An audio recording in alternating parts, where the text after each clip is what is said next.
Hello friends, DR.R के talks के इस एपिसोड में आपका स्वागत है। इस बार हमारे बहुत सारे फ्रेंड्स ने गुर्दे में होने वाली पथरी के बारे में जानना चाहा है कि इससे मानव शरीर के लिए क्या नुकसान होता है और इसका क्या पॉसिबल इलाज है। तो इसके बारे में जानना चाहा है। इसके बारे में आज हम इस एपिसोड में और आने वाले एपिसोडों में जानेंगे। तो सबसे पहले अपन कुछ बेसिक बात जान रहे हैं। तो अब सबसे पहले मानव शरीर में गुर्दा होता है, गुर्दा से जुड़ी यूरेटर होता है और फिर उसके बाद में ब्लैडर होता है, ब्लैडर के बाद में यूरेथ्रा होता है। ऐसे 4 इसके पार्ट हैं जहाँ से पेशाब बनना शुरू होता है और निकलने तक। अपन ने इसके बारे में इसलिए जाना है कि कहाँ पथरी अटकती है। ओरिजिनली तो जो पथरी है वो गुर्दा में ही बनती है, फिर वो वहाँ से ट्रेवल करके ब्लैडर में आ जाती है। तो इस बीच में जहाँ भी पथरी अटक जाती है उससे तरह तरह के लक्षण पैदा होते हैं। तो इसी के बारे में अपन आज जानेंगे। तो जो एक गुर्दा है, एक गुर्दा का वजन 150 ग्राम होता है। उसमें एक पेशाब बनाने वाली यूनिट होती है, उसको नेफ्रॉन कहते हैं। तो हर गुर्दे में करीब 10 लाख नेफ्रॉन होते हैं। जो शरीर से जो खून निकलता है, कार्डियक आउटपुट से जो ब्लड आता है, उसका 20% हिस्सा अकेला गुर्दा ही ले लेता है। तो 20% ब्लड है उसको ये फिल्टर करता है।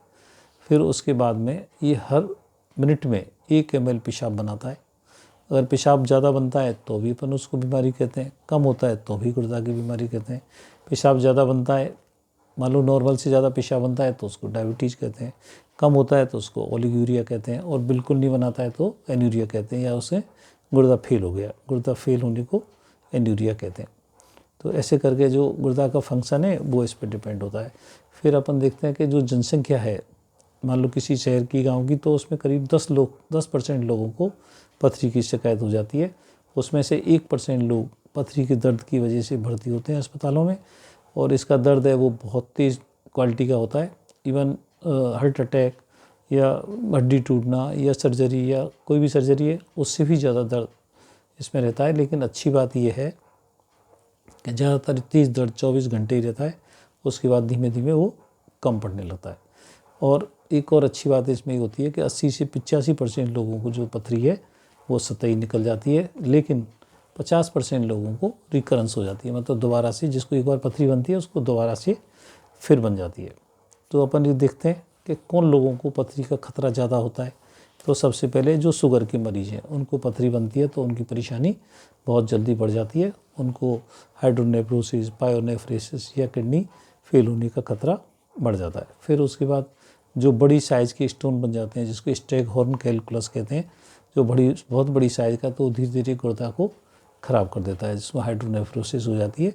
तो ऐसे में कभी कभी गुर्दे को निकालना भी पड़ जाता है।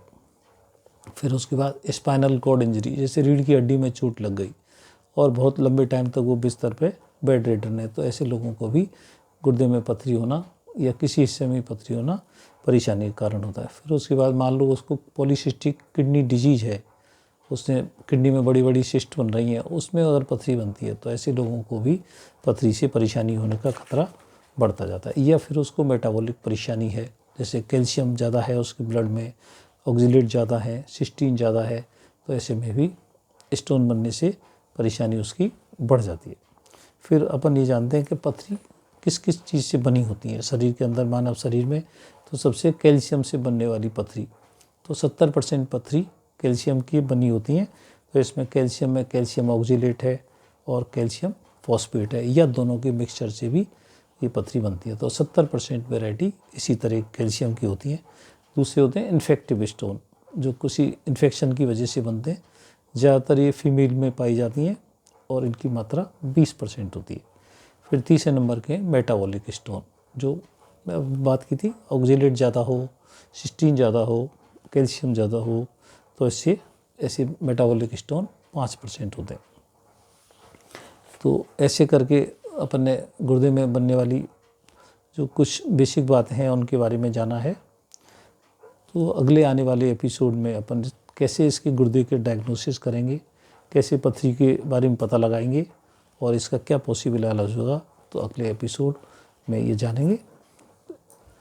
चैनल को लाइक करें, कमेंट करें, सब्सक्राइब करें। Thank you very much.